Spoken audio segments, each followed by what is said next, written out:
வித்யா number 1 serial July 14 நாளைக்கான எபிசோட்ல என்ன நடக்கலாம் அப்படிங்கறத சிம்பிளான ரிவ்யூவா பார்த்துடலாங்க. சந்திரமோகன் ஒரு தப்பு பண்ணிட்டதா ஒரு லேடி சொல்லிட்டு இருக்காங்க. வீட்டில் எல்லாரும் முன்னாடியும் எல்லாரும் பயங்கர ஷாக்ல இருக்காங்க.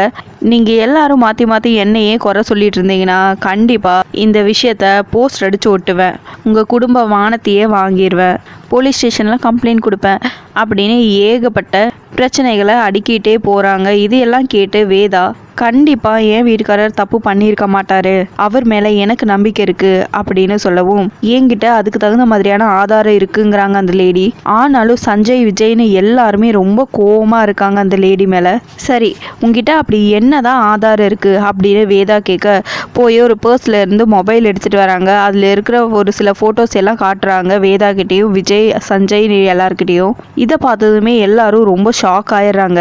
இப்போ தெரிஞ்சுக்கிட்டீங்களா அப்படின்னு சொல்லி அந்த லேடி கேட்கவும் உடனே சந்திரமோகன் என்னை மன்னிச்சிரு வேதா, என்ன நடந்துச்சுன்னு நான் சொல்கிறேன் அப்படின்னு சொல்லிட்டு அந்த லேடி யாரோ துரத்திட்டு வரதா சொல்லி சந்திரமோகன் கிட்ட ஹெல்ப் கேட்டதையும், அதுக்கப்புறம் வீட்டுக்கு கூட்டிகிட்டு போய் டேப்லெட் ஏதோ தண்ணியில் போட்டு கலந்து கொடுத்ததையும், அதுக்கப்புறம் என்ன நடந்துச்சுன்னே தெரியல, ஆனால் நெருக்கமாக இருக்கிற ஃபோட்டோஸ் எல்லாத்தையுமே காட்டி இந்த லேடி என்கிட்ட அப்பப்போ பணத்தை வாங்கிட்டு இருக்காங்க, எனக்கும் இதுக்கும் எந்த விதமான சம்மந்தமும் இல்லை, நம்ம குடும்பமானம் வெளியே போயிடக்கூடாது, அது மட்டும் இல்லாமல் பேர் கெட்டு போயிடக்கூடாதுங்கிற ஒரே ஒரு காரணத்துக்காக தான் நானும் இந்த லேடி கேட்கும் போதெல்லாம் பணத்தை கொடுத்துக்கிட்டே இருந்தேன், என்னை மன்னிச்சிரு வேதா அப்படின்னு சந்திரமோகன் சொல்லவும் உடனே வேதாவும் சரி நான் உனக்கு இப்போ என்ன பண்ணணும் அப்படின்னு சொல்லி கேட்கவும் இவர்கிட்ட என்னால் மாதம்லாம் பணம் வாங்கிட்டு இருக்க முடியாது, ஒன்று பண்ணுங்க, நீங்கள் எனக்கு உங்கள் சொத்தில் ஒரு பங்கு எழுதி கொடுத்துருங்க, ஒருவேளை நீங்கள் எழுதி கொடுக்கலன்னா நான் போலீஸ் ஸ்டேஷனில் கம்ப்ளைண்ட் பண்ணிடுவேன் அப்படின்னு சொல்லிட்டு இருக்கோம். கரெக்டாக அந்த டைமில் வித்யா என்ட்ராகிறாங்க. ஒருவேளை நீ போலீஸ் ஸ்டேஷன் போயிட்டீன்னா அந்த சொத்து எல்லாம் யார் அனுபவிப்பாங்க, உனக்கு ஸ்டேஷன் போக வேண்டிய நேரம் வந்துருச்சு, கொஞ்சம் திரும்பி பாரு அப்படின்னு சொல்லவும் பின்னாடி போலீஸ் ஸ்டேஷன்லேருந்து ஒரு சில போலீஸ்காரங்களும் அதுக்கப்புறம் அந்த லேடியால் பாதிக்கப்பட்ட ஒரு சில ஜென்ஸும் நிற்கிறாங்க. இதை பார்த்ததுமே அந்த லேடி ரொம்பவே ஷாக் ஆயிடுறாங்க. வித்யா அந்த லேடியை பல்லார்னு ஒரு அறை விடுறாங்க. அதுக்கப்புறம் அவங்களால பாதிக்கப்பட்ட அந்த ஜென்ஸ் எல்லா உண்மையும் சொல்லிடுறாங்க.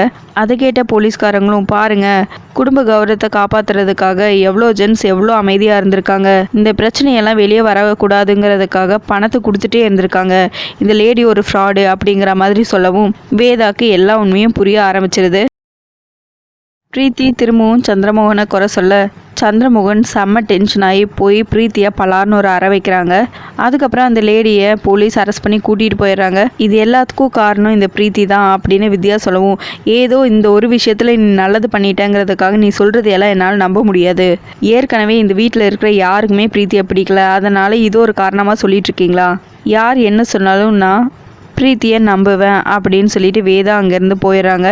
பிரீத்தி தனியாக நின்று யோசிச்சுட்டு இருக்காங்க சந்திரமோகன் பிரீத்தியை அரைஞ்சதை பற்றி. அதுக்கப்புறமா 2 ரவுடிஸை வச்சு ஆள் செட் பண்ணுறாங்க. அடுத்த நாள் காலையில் பரிகார பூஜை இருக்குது, அங்கே குடும்பத்தோடு எல்லாரும் வருவாங்க, அங்கே நீ அந்த சந்திரமோகனை போட்டுருங்க அப்படின்னு சொல்லவும் அந்த ரவுடிங்களும் சரின்னு சொல்லிடுறாங்க. அடுத்த நாள் காலையில் எல்லாரும் கோயிலுக்கு போகிறதுக்காக ரெடியாக இருக்காங்க. அந்த டைமில் சந்திரமோகன் மட்டும் ரெடி ஆகாமையே இருக்காங்க. ஏன் ரெடி ஆகலை அப்படின்னு வேதா கேட்கவும் இந்த பிரீத்தி வந்தால் நான் வரமாட்டேன், இந்த பிரீத்தி வரக்கூடாது, எனக்காக பண்ணுற பரிகார பூஜையில் எதுக்காக இந்த பிரீத்தி வரணும், நான் வரமாட்டேன் அப்படின்னு சொல்லவும் சரி நான் வரலைங்க அத்தை, நீங்கள் போயிட்டு வாங்க அப்படிங்கிறாங்க பிரீத்தியும். அதுக்கப்புறமா சந்திரமோகன் போய் ரெடியாகி வராங்க. பிரீத்தி நீ எதையும் மனசில் வச்சுக்காதம்மா அப்படின்னு சொல்லிட்டு வேதா கிளம்பிடுறாங்க. வீட்டில் இருக்கிற மற்றவங்களும் எல்லாரும் கிளம்பிடுறாங்க கோயிலுக்கு. பிரீத்தி மட்டும் வீட்டில் இருக்காங்க. உடனே சண்முகத்துக்கு கால் பண்ணுவோம் அப்படின்னு சொல்லிட்டு கால் பண்ணுறாங்க. வித்யாவும் ஃபோனை அட்டன் பண்ணி சண்முகம் மாதிரியே தனியாக நின்று பேசிகிட்டு இருக்காங்க. சண்முகம் கோயிலில் நான் செட் பண்ண 2 பேர் இருப்பாங்க, அவங்க சொன்னது எல்லாம் நீ கரெக்டாக பார்த்து பண்ணிடு அப்படின்னு பிரீத்தி சொல்லவும் சரின்னு சண்முகம் மாதிரி இருக்கிற வித்யாவும் சொல்லிடுறாங்க. இதோட எபிசோட் முடிச்சிருக்காங்க. உங்களுக்கு இந்த வீடியோ பிடிச்சிருந்தா லைக் பண்ணுங்கள், ஷேர் பண்ணுங்கள், கமெண்ட் பண்ணுங்கள். தேங்க்யூ.